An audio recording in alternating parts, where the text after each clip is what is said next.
Sairam to all of you.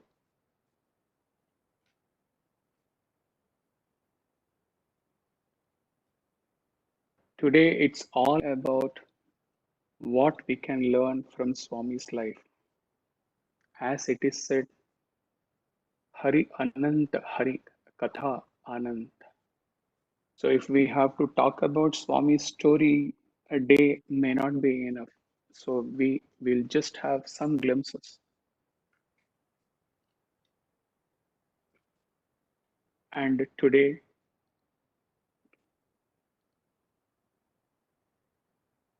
the one who is sharing is not teaching you anything. A pure, simple bhakta is sharing with you, seated under Swami's feet. Let Swami take over. Okay, as we are clear with the title, My Life is My Message. So we will go through some of some striking events or conversation or statement given by Swami. And at the end, we will see how to apply some of his life examples in this most challenging phase in human history, world history. Swami said, I quote Swami, you can observe me and my activities. Note how I adhere to righteousness, moral order, truth, and universal compassion. That is what I desire you to learn from me. My life is my message. My life is my message. This is not going to be merely a quotation. So, what does this my life is my message mean to us? This is an inquiry into the why and how. What are these why and how? Why do we say his life is his message? How does it benefit us? How does it elevate our lives? How does it improve the quality of our lives? These are the questions for which we have to arrive at answer. We will see where we reach at the end of this satsang. Let us go through some events, truth about Swami's life, and see what message they have for us. The first message with which we start is ever give, never seek.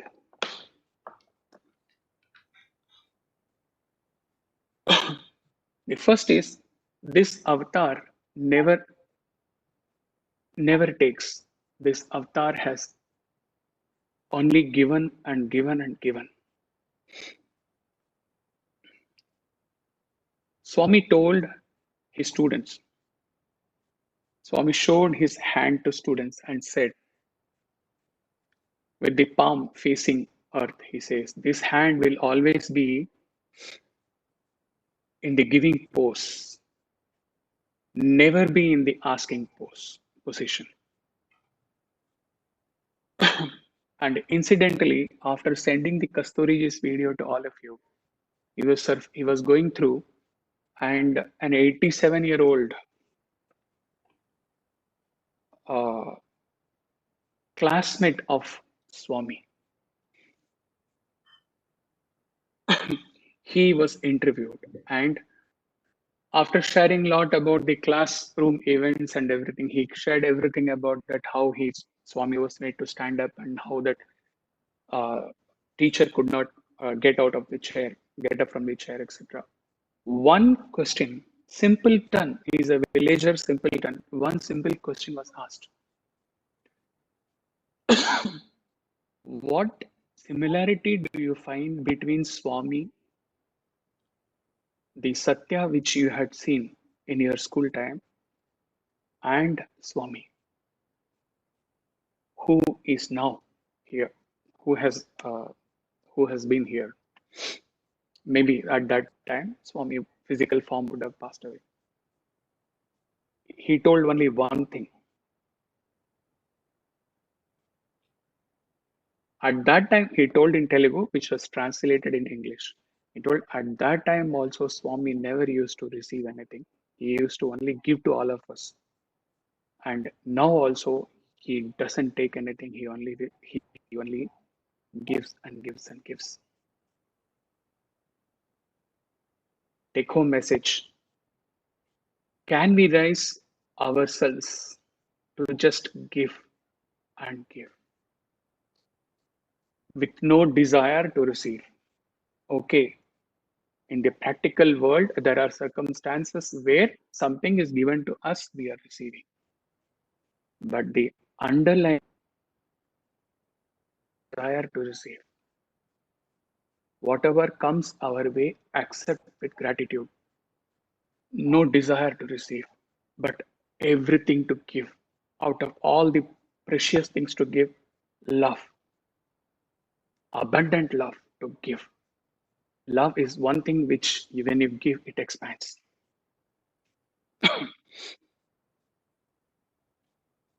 Next is about fulfilling promise. Swami has said, once I give a promise, I never go back when I give a promise. I see that it is fulfilled. The learning lesson for us is to keep up a promise made and not to go back on the given word. Swami's promise to his mother to stay in Puttaparthi all through permanently. He may travel here and there, but he will reside only in Puttaparthi, and then he will have the education built up there, and then he will have the health facility there. And we all know how much he fulfilled the promises. And a conversation with an old Chennai devotee regarding Swami staying in Puttaparthi that will follow in the later part.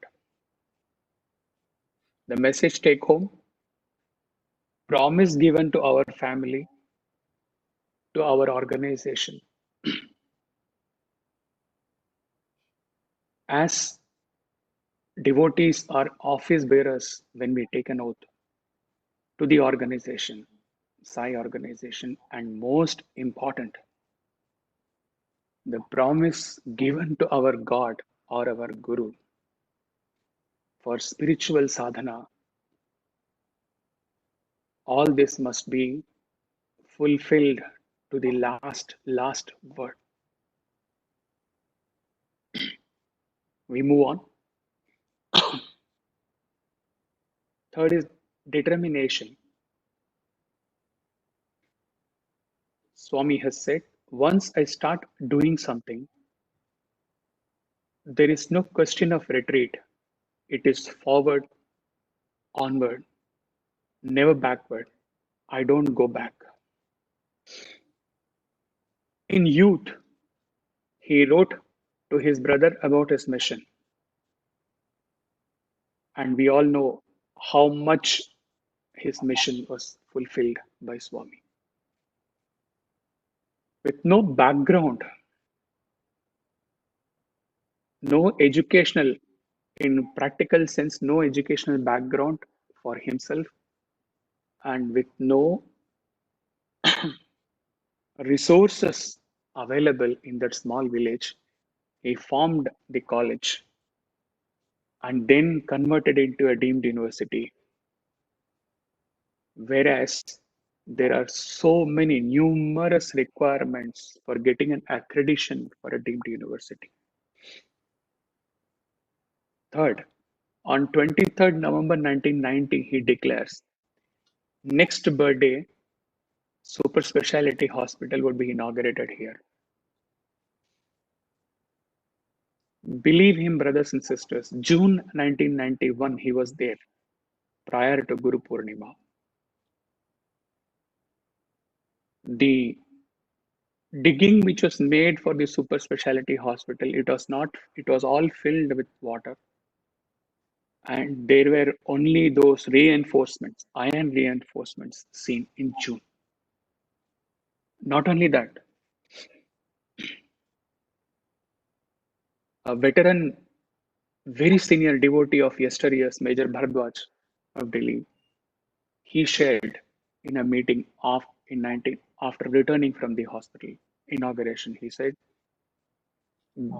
believe us, on 18th November, I was standing there and I was wondering, monkey mind.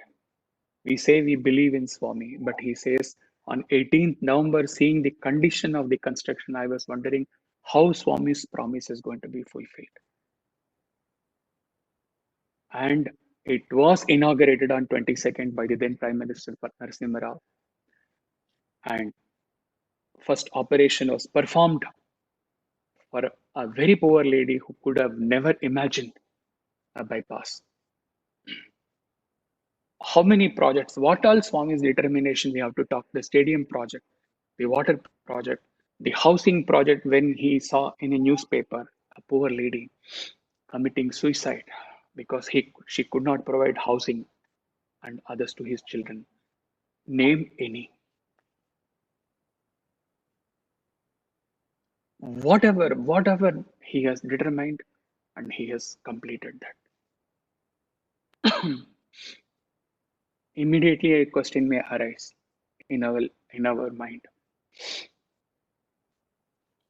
He was Bhagwan, so he could do all that.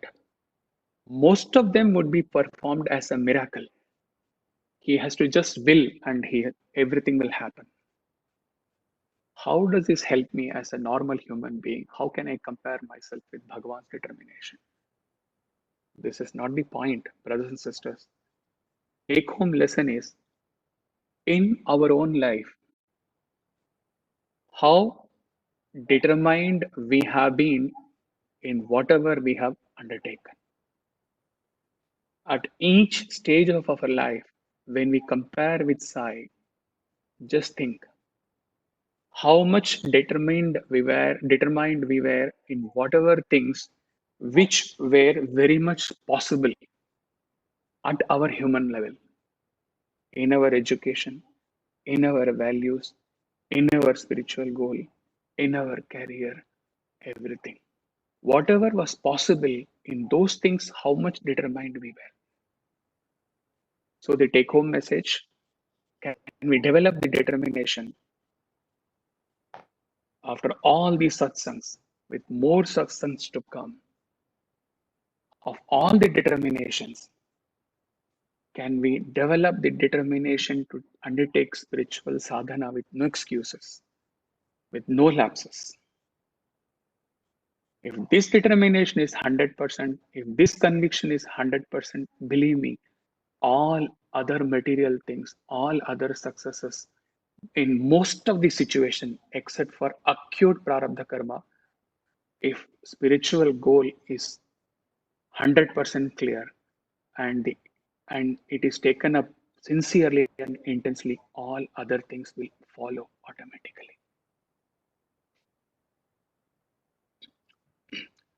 Last week, he had even messaged in the group. He was giving a talk to the executives in his company, and he talked about this is Swami has given this story about two sons. Father gives two similar trees, small trees, to two of them, and he goes and he says, I'll come back after a long time. And cutting it short, the one son who was focusing only on the root, nurturing the root, watering the root, taking care of the root. Root in our case is our spiritual goal. One who was only focusing on the spirit, on the roots. Needless to say, if the roots are very strong, the trunks will come up very strong, and the leaves will be stronger, healthier, and the fruits, that is the material things which we get in most of the cases, they will also be very good. Needless to say, one who focuses on the root, he accepts all the good fruits, all the good material things as prasad, and he is not bothered about all those fruits which turn out to be rotten, all the bad experiences in life. Next, very heart touching, simplicity.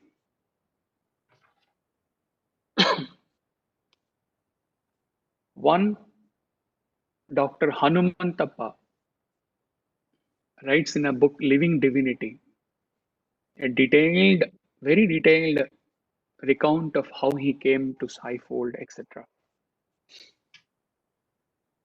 Out of that one incident, Swami is leaving Whitefield and he is going to Puttaparthi. And this happens to be doctor's wedding day. And something pushes him and he asks, Swami, shall I also come? Swami comes. Swami says, come in to the car, and he takes. And once they reach,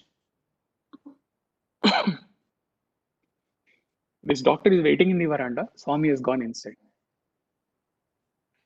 And now his practical mind takes over. He says, my God, I just asked him and he let me in. I have not taken anything, no changing dresses, nothing, nothing. And Swami, see this Swami, he has walked in into his luxurious residence and he has not taken care of me. So after a few minutes, couple of students come with a briefcase and they say, Swami has allotted a residence for you, we will take you. And he is given a decent accommodation, decent room, and then the briefcase is handed over to him. What are the things there in the briefcase? A changing dhoti, comb, brush, paste, towel, everything. Swami has taken care. And then, after relaxing for a while, another lecturer, local lecturer, joins him, Puttaparthi, and they are conversing about. He is very inclined to purchase a book, some title of the book that is not material. And in that process, that lecturer says, oh, I forgot to tell you, Swami has called you for the breakfast today in his room, in his residence.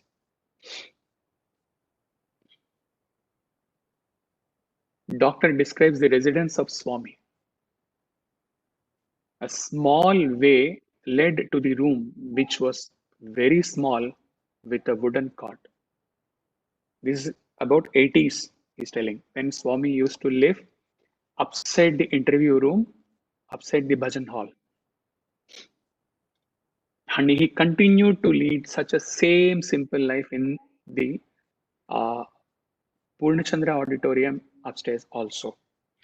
Later on, when devotees increased, when the number of staff or number of people coming into his room, his mission expanded. Maybe Yajur Mandir might be a bigger room, but up to 90s for sure he led the life like this. He says there was a wooden cot and there was a bathroom old fashioned with thick tiled, no mosaic flooring, no tiles, nothing. 6 by 6 feet and without any running water, a small dining place. Swami, this fellow, this doctor has told us the Swami has walked into his luxurious residence, leaving me like this. Swami smiles and says, look at my luxurious living, and says, my life is my message. I do all work myself. And what do I have to do with all luxuries? And also later on, Sundar, who was allowed by Swami as per Sundar's wish to stay in Swami's room for several months. He also has shared this in several talks. There was The small room was very small, a ceiling fan, a simple cot, bathroom already described, one single chair in which Swami used to sit and others used to, the Chiranjeev Rao, Kudumbarao, all of them used to, Colonel Jogarao, all of them used to converse with him. One window, we know, all of those who have visited Parthi, we know each window will have four doors, two up and two down, and in which one he will keep it open.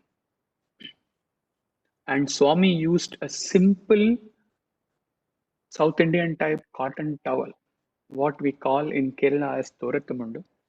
He used to, no Turkish towel, nothing. And he used to get up 1 hour. Get up means get up from the cot 1 hour before the Suprabhatam would start. And he would take a torch because he says, if I switch on the light through that one door opened, people will be anxious to peep in. He used to take a torchlight and go to the bathroom and then switch on the bathroom and then do his this thing and take his bath, do the hair dryer and come out. The thing to be observed, generally, people when they reach a level, it may be even us. Take the political leaders, take the affluent section. Most of the people they project as very simpleton in front of the world, and inside they will lead a very luxurious life, incredibly luxurious life. And here it is ulta. The silk robe or the singhasana, whatever, it was all for giving delight to his devotees.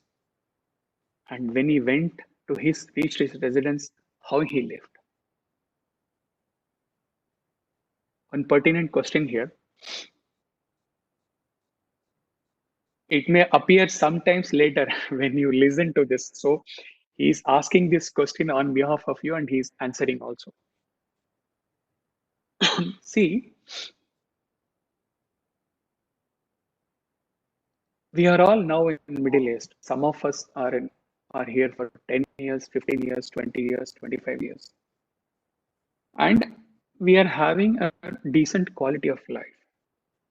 And some luxuries we are able to afford. All these things, when the Brahmanda is all Swami only, everything is given by Swami only, then what is the issue in enjoying the luxuries?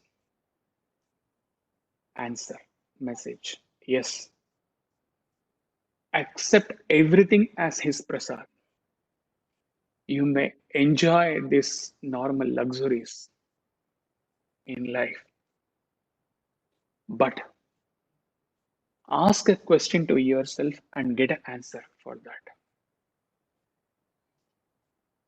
How would my state of mind will be when suppose life takes a turn and I have to live in a single room with least comforts? As we all know, Swami is with us always.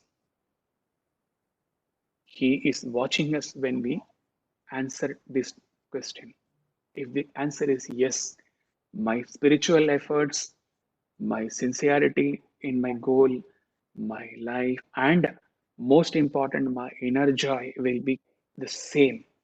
It will not change when the circumstances change. If you get a satisfactory answer, go ahead, enjoy the luxuries. Otherwise, we will have to see how to make our life more simpler and prepare ourselves to the third stage, sannyasa ashrama. Next, attitude to service. Very important for all those who are intensely into seva in whatever respects. Seva is not only physically serving, not only the Narayana Seva, whatever we do in Swami's mission is a seva, attitude to service. While staying with his brother Sheshamaraju Garu at Turavakonda, Swami used to fill water from the well twice a day. When the neighbors would ask as to why he was straining himself so much, he would say, "It is my duty to serve." On the completion of it for Anantapur district, villages came to thank, and Swami said, "One minute,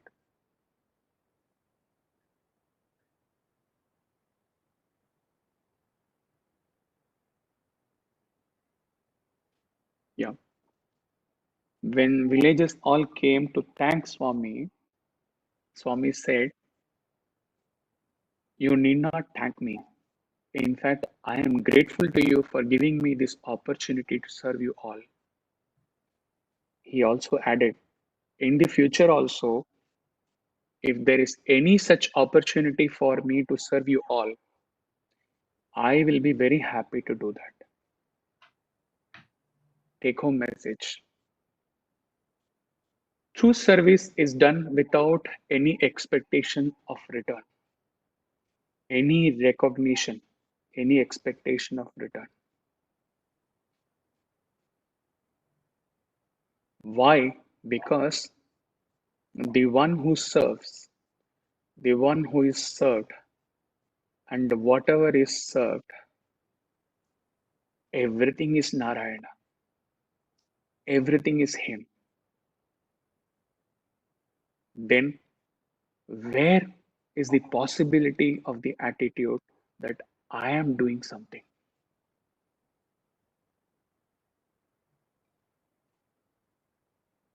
Whenever this statement comes, deliberately or even is giving you this today, deliberately, intentionally, with deliberate mind, or even casually, when we say, "I am doing this, I am this," no, you are separating yourself from Swami.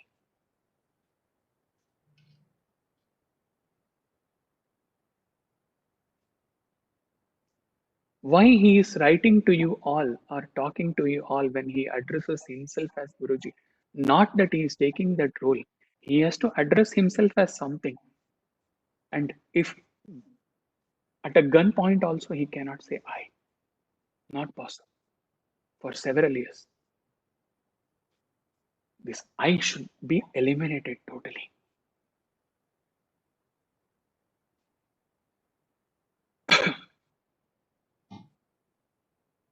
Then about purity. Again, a very heart touching, very profound message given by Swami. Boys did a very nice drama. This is told by Sundar in one of his talks. He keeps messaging Sundar and he tells him that lot of your incidents are being taken in the satsang for benefits. He just prostrates that symbol and says, Swami's grace.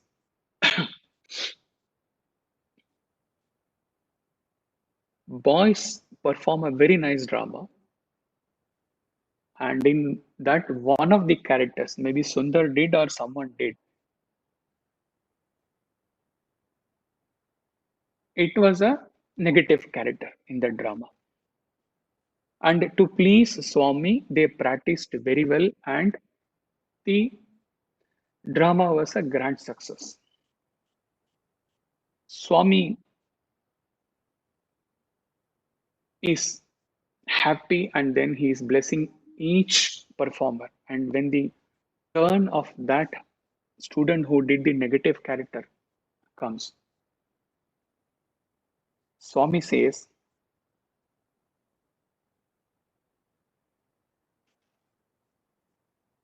You did your role very well. The student is expecting some very nice gift, and more than any gift, if Swami says he is happy with the student, for the next few months he is the farm boy in the college, and he will be in cloud nine. Okay, so he's going high, high, high, high, high. Swami suddenly became serious and said, Swami did not like, your heart is not pure. All boys gathered there. They were surprised. Swami says, note Swami's words, huh? Swami says, Swami is sure you have this negativity inherent in your heart. That sanskara is there in your inner self. Otherwise, how can you portray that negative character so well? Very bad, very bad.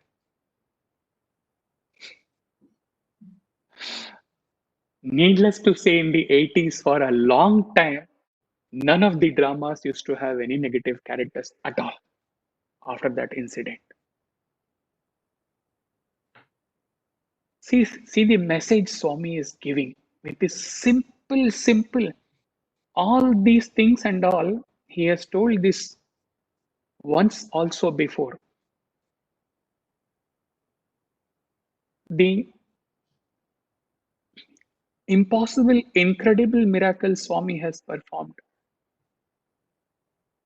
and all. They are all not even possible by us to imagine. But then these lessons Swami has given to us, leading the life of a simple human being. These things are very profound for us because it is all possible. All the messages, all the examples given so far, nothing of them is impossible for us. Then we have to question ourselves where we are lacking. Even in a skit, Swami did not like to see his boys in a negative shade. This is the purity Swami gave us as a message, as a lesson. Message. In Hindi, the three monkeys, this thing is there, na? बुरा मत सोचो, बुरा मत कहो, बुरा मत देखो. To say no to impure thoughts, to say no to impure sights, to say no, never to impure words. If this is the intended goal, what is the mean? The means is spiritual sadhana again. One Brahmastra for living up to Swami in all these qualities is spiritual sadhana.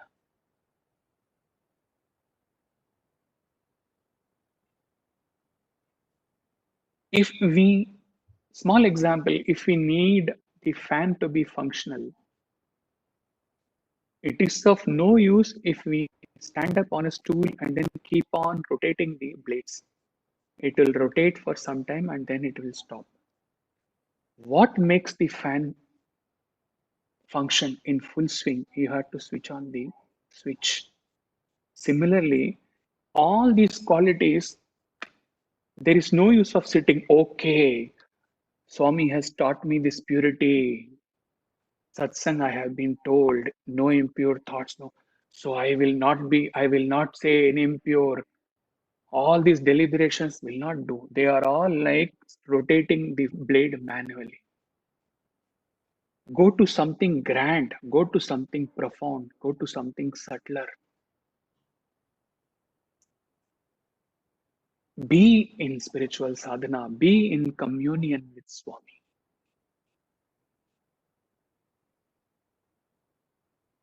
When the heart is filled with Swami's thoughts, then from where is the room in the heart for impurity?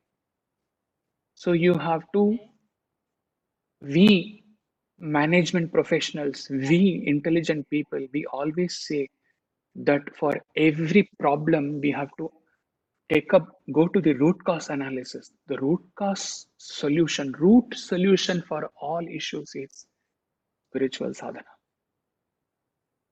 Let's be very clear about it today.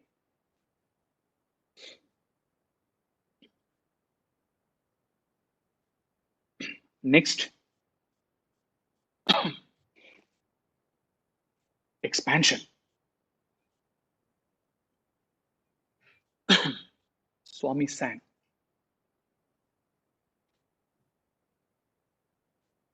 love is my form, truth is my bread, bliss is my food. My life is my message. Expansion is my life. No reason for love, no season for love, no birth, no death. And the song continues. We will take up a couple of lines from this and deal with this expansion which Swami showed us. Arithmetically, we know that if A is equal to B and C is equal to A or A is equal to C, that means A is also equal to B, A is also equal to C. So when we take out the common factor A, we arrive at the conclusion B must be equal to C because both are equal to A. So what did Swami say? In one line he say, my life is my message. Okay, my life take as A. He said, my life is my message. And then he said, expansion is my life. Again, he says, my life A is expansion. So what we arrive at, B is equal to C. The message is expansion. From where to where his mission expanded, starting from that small village,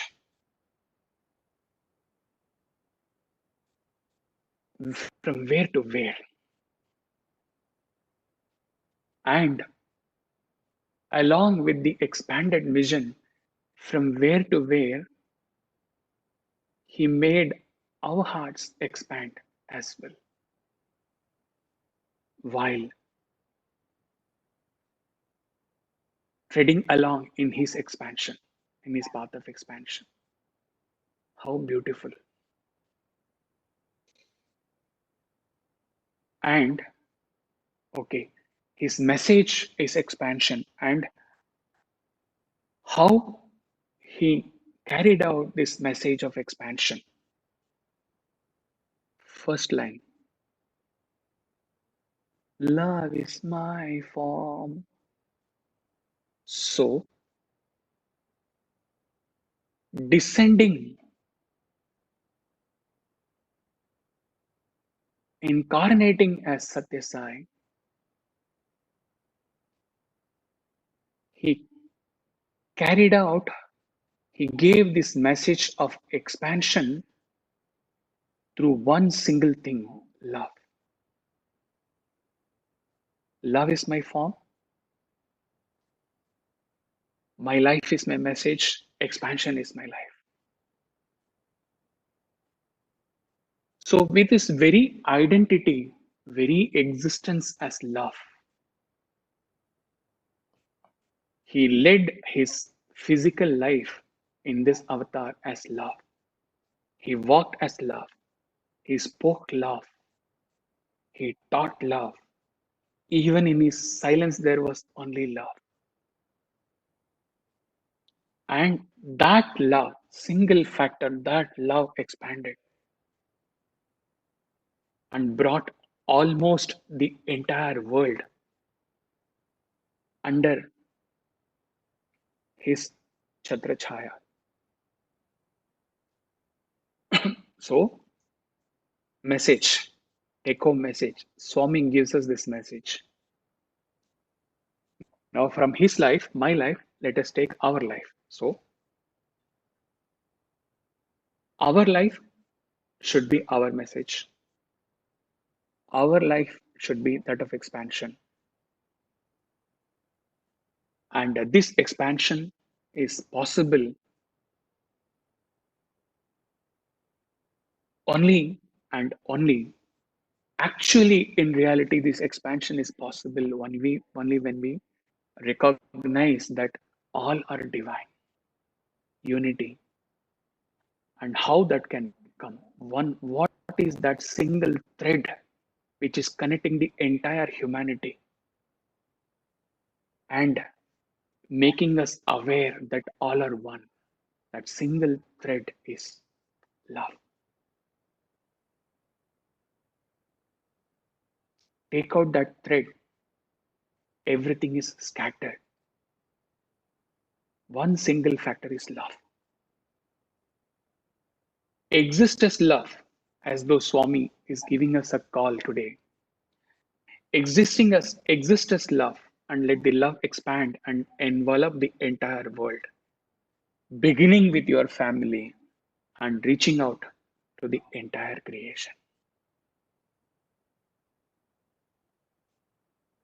Devotion transforming into love for those who attended the Southern Satsang. Attraction, faith, adoration and worship, single pointed devotion, and single pointed devotion transforming into love. Only after that, that love envelops everyone in his creation. Now, we move on to the next very crucial part.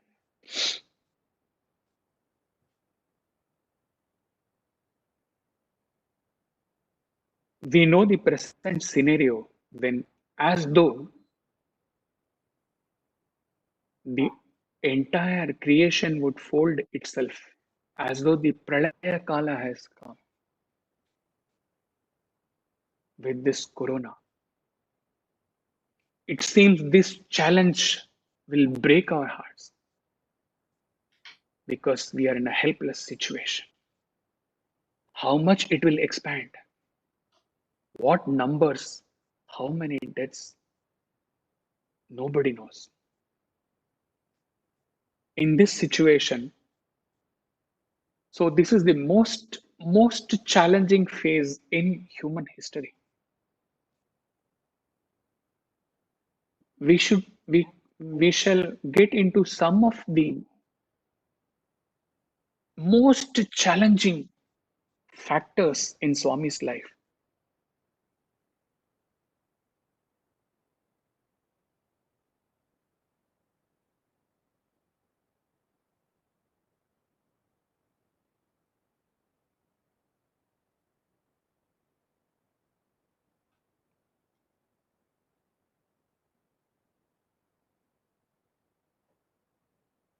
And then the deemed university.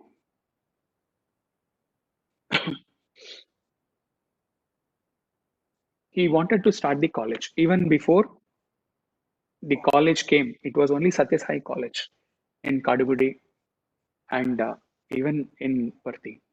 Later on, only deemed university got the accreditation. He willed that the college should start.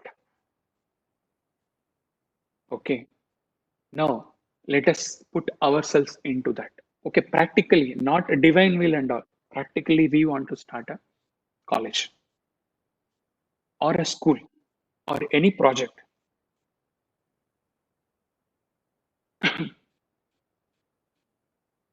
We will make the feasibility study. We will make a timeline. We will make a budget forecast. And we will work out the logistics about the approvals required, about the permissions required, about resources, from where money will come, how many students will join, whether the students will join in the small village college if I open, how many factors we will plan. It was not easy to even start the college there. Swami willed.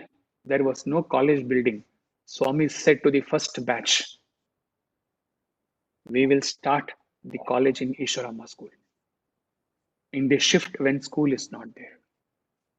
And accommodation, from where to go for how many months it will take for the accommodation to get constructed. Swami said, my boys will stay in the dormitory accommodation.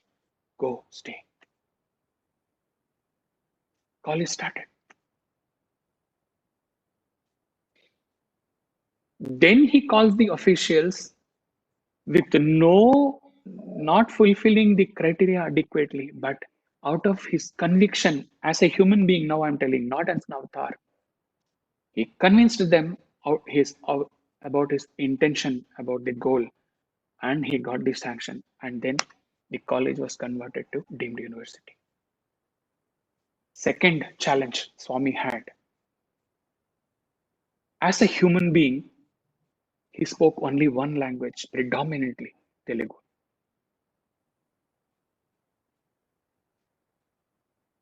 Except for few discourses, a discourse which he gave in Africa, and then some small Tamil discourses. Most of them he gave only in Telugu. With that one constraint of one language, how he involved the entire world. And what was that one astra he had, one weapon he had, positive weapon, love. Has he not given us the mantra? There is only one language, the language of heart. And then came a phase in this mission, Sai mission, when he took up the wheelchair. Now, okay, not at Swami's level. Let us just visualize that suppose a situation comes in our life that we have to take to a wheelchair. What will be our morale? What will be our enthusiasm? If ever life takes us to a wheelchair, what will be our spirit?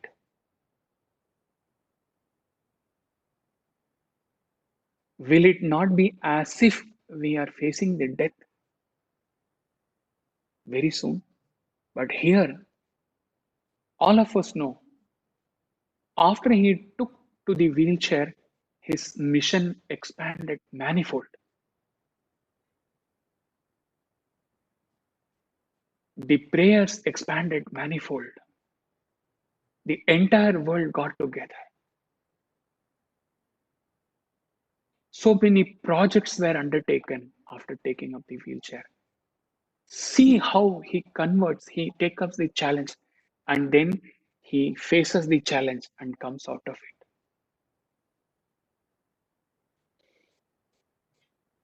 And then when he started the university, and later on, even when he started the super specialty hospital,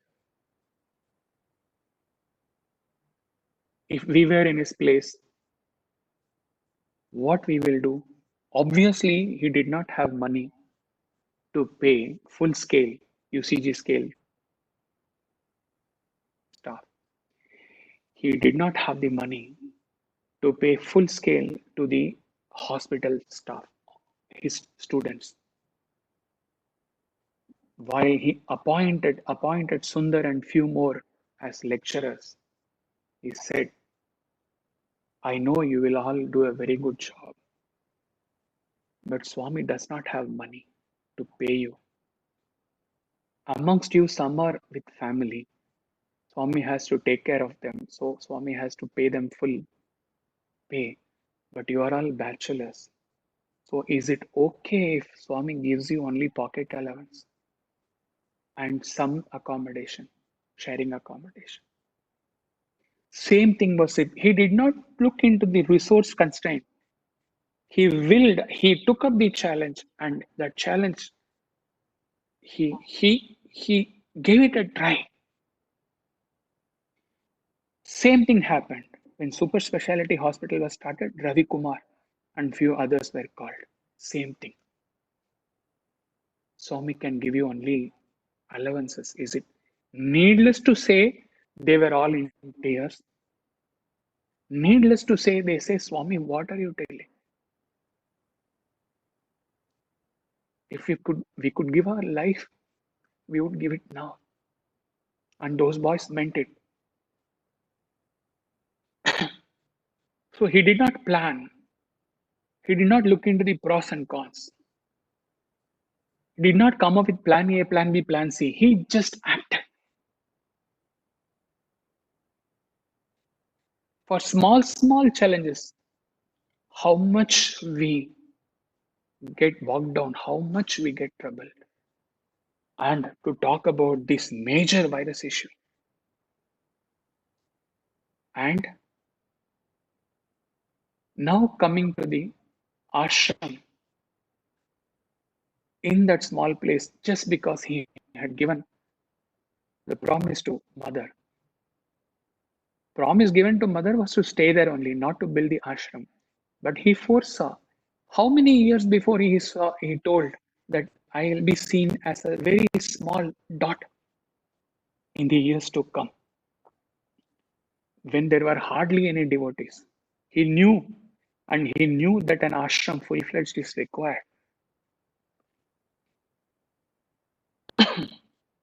An old student, these students were taken by Swami to Chennai once, and the devotee tells these students, and Swami wants to draw something out of her. Swami says, Cheppu, Cheppu, what happened at that time? That lady says, see, all of us old time devotees, we went to Swami and told, we will look into all the resources issues, approvals issues, monetary issues, everything. Swami, it is very difficult for people to travel to Puttaparthi. Please, please build this. Only in Chennai or Bangalore, we will take care of everything. Swami did not look at that challenge. Swami did not look at the resource issues. Swami did not plan too much that how my devotees will come. Even in 74, 75, believe me, brothers and sisters, when his mother went for the first time, they had to get down in some station. That station also he doesn't remember, far off, some station. And from there, they had to come to Penukonda. From Penukonda, they had to come to Kottacheru. And from Kottacheru, they got the bus or a rickshaw or this thing, something. And imagine in 60s, he did not look into all those things. It has to be started. It has to start. So, what lessons can we take from all the above on converting, on going through a challenging phase, and yet remaining positive, yet remaining focused,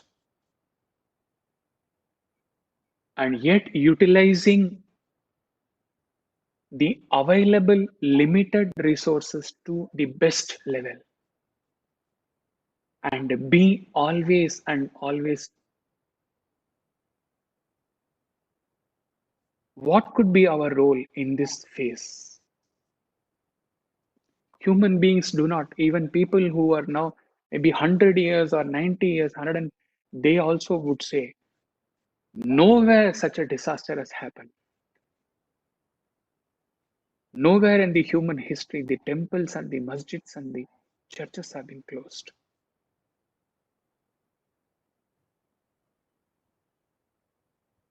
How to utilize this tough situation, how to make use of this situation. We all know of the Samudramanthan, Deva Asura,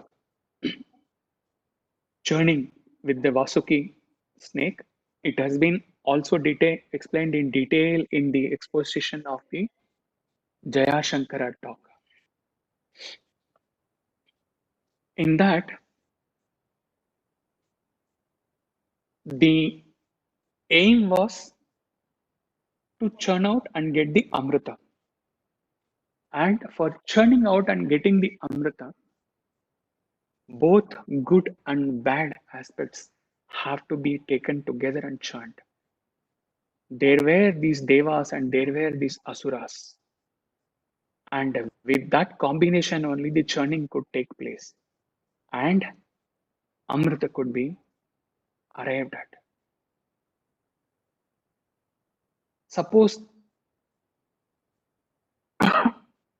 there are only good things happening to us all through. No disaster, no virus, no pandemic, no epidemic, nothing, no pains, nothing. Most of us may tend to forget God. Here, forgetting means the occasional Thursday bhajan, remember, we may forget to keep God with us 24 by 7 if adversities do not come to us. Deva Asura have to come, good and bad have to be chanted together to get the Amrita.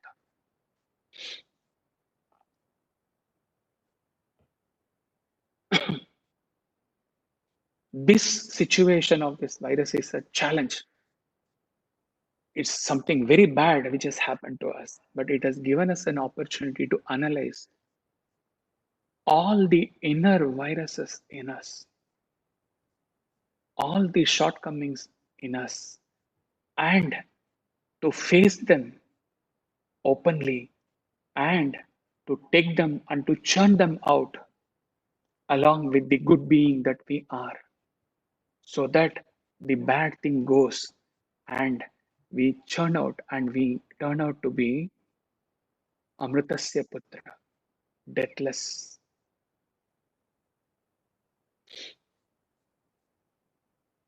Let extreme diversity come. Let extreme churning happen. Let extreme calamity come if it has to come, if it is unavoidable. Let extreme churning happen. Let we churn our inner self. Let us be filled with the Amrita at the end in the churning process. What is that Amrita at the end? Go back to the wave ocean satsang last week. What was the thing with that big wave, the God wave taught? That there is no death for you. When you hit the shore, there is no death for you because you were never born.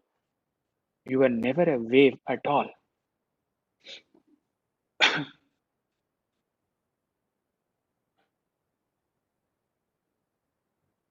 See, at the end of the spiritual sadhana, we are coming to an end. Last 10 minutes. No immediate relief or no boon material level is aimed when we undertake the spiritual sadhana. As per our prarabdha karma, we may continue to face suffer. But then, what is the purpose of spiritual sadhana? It is twofold: dukkha nivarti and ananda prapti. We put an end to the suffering, mental suffering, the physical suffering, let them continue because we have to clear our karmas after all. But then the inner suffering, dukkha nivarti, and if mental suffering is gone, the culmination is automatic culmination is Manushya Ananda to Brahmananda, Ananda Prapti. So, to conclude some of these suggestions, this is at his level. and with all humility, and with video is not on, he's prostrating to you. With that humility, he is giving some suggestions to face this challenge and about the process of the journey, bringing the inner virus of inner negativities, inner bad things to the surface and churning them out. What all we could do during this tough time at individual level, these are all pure, simple suggestions with all humility, no dictating, not as a guru, but as a fellow devotee. At individual level, take up spiritual sadhana intensely, honestly, earnestly, depending upon the level in which we are in our spiritual advancement. At the simplest level, we could use 9 weeks to take up one code of conduct per week and to master in that code of conduct and to win over that code of conduct, not for that week, but for the 9 weeks, 9 years, the entire life. At the end of 9 weeks, to look up to Swami in his photo and look up to his eyes and say, yes, Swami, I have been successful in the 9 code of conduct. Hereafter, get into deeper introspection on any spiritual work, any Vahinis, he would say blocks because he has efforts has been taken to take up from all the treaties, all the works of Shankara, all Swami's Vahinis, and to put them in a consolidated way in the block under various themes.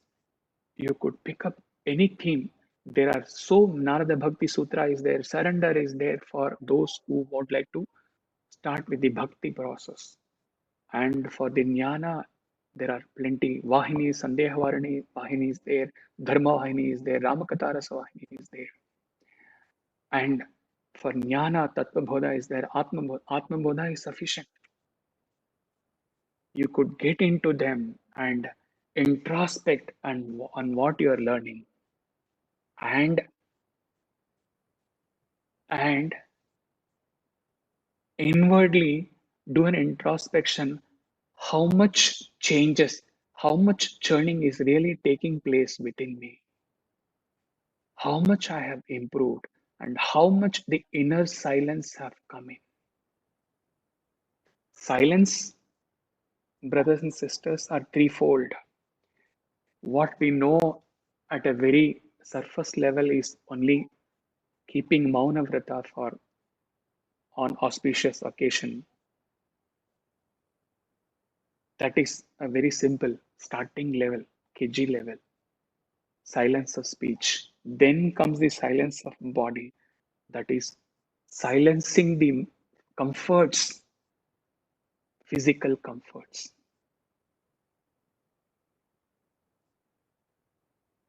And then comes the most important silencing of the mind.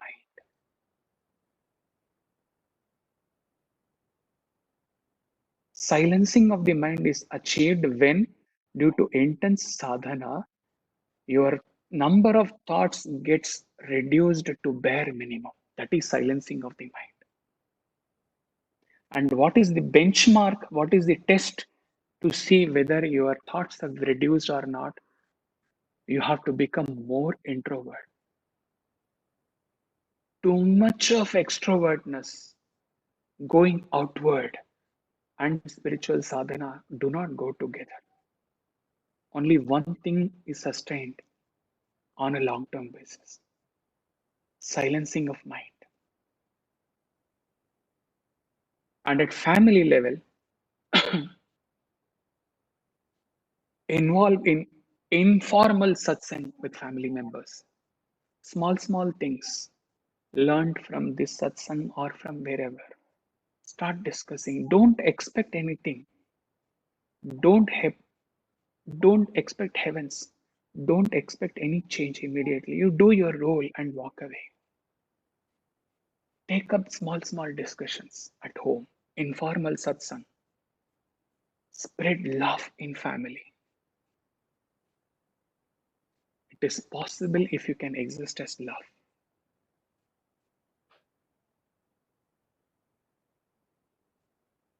And for talking of what Swami has given a lesson to us as love, 1 day or 2 day or 1 week is not enough, but one sample has been given while dealing with Prema Swarupa in the Anandaram Satsang. Take up that and practice love, exist as love. Devote time to be with children wholeheartedly. Give love, give time to elders selflessly. Let all that was not done in so many years in spiritual journey, as we were running for something or the other, there was no compulsion for work at home. We're running for so many things. Now things have come to a halt. Let all those good things be done now at family level. Let everything has slowed down. No? Now let aspirations, let desires, let love increase.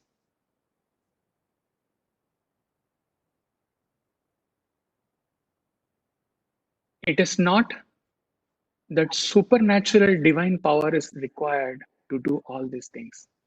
It is that attitude to convert challenges to meet to most positive opportunities. If we listen satsang again, this one from Swami's own life example, let us jot down and take home lessons and take up sadhana at individual and family level.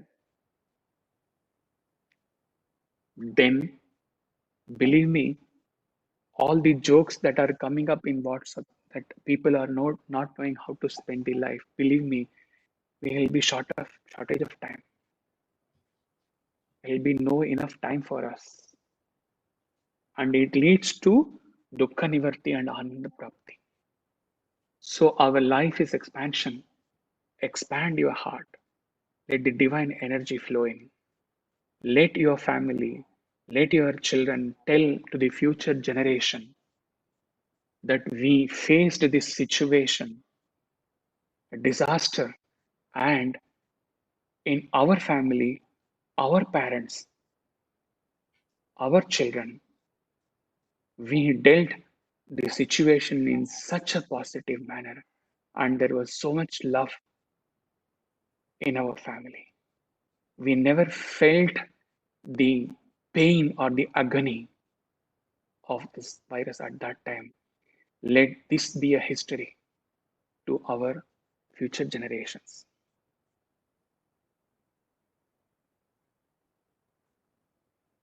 We will end this satsang with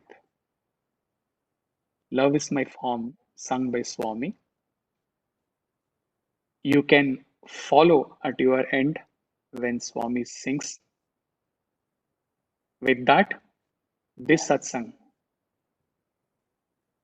on Swami's message comes to an end after this bhajan, after this song.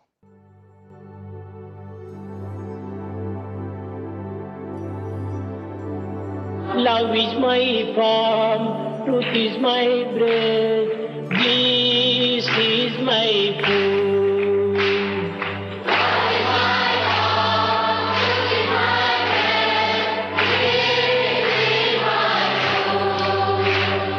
Love is my form, truth is my breath, bliss is my food.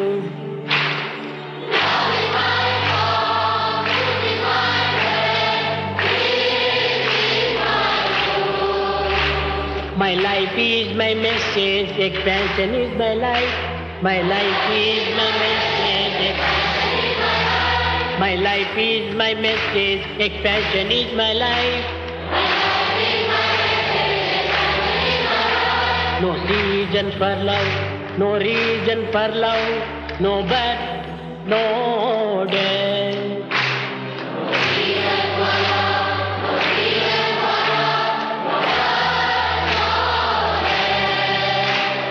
Prema Satya Ananda, Shanti Satya Ananda.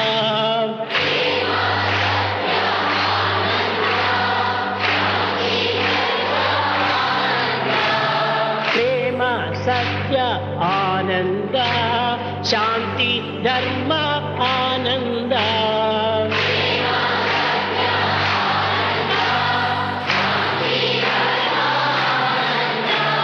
Shirdi Sai Patti Baba Jai Jai.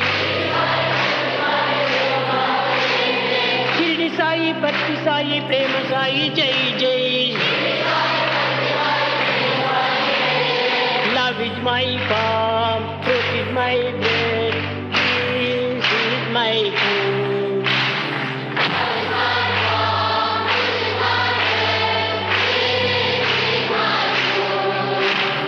Love is my form, truth is my breath, peace is my food.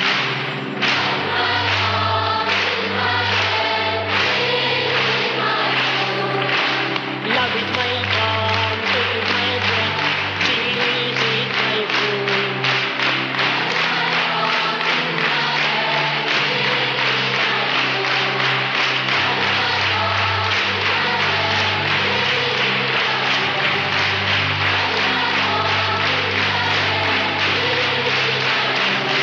Love is my form, truth is my breath, bliss is my food.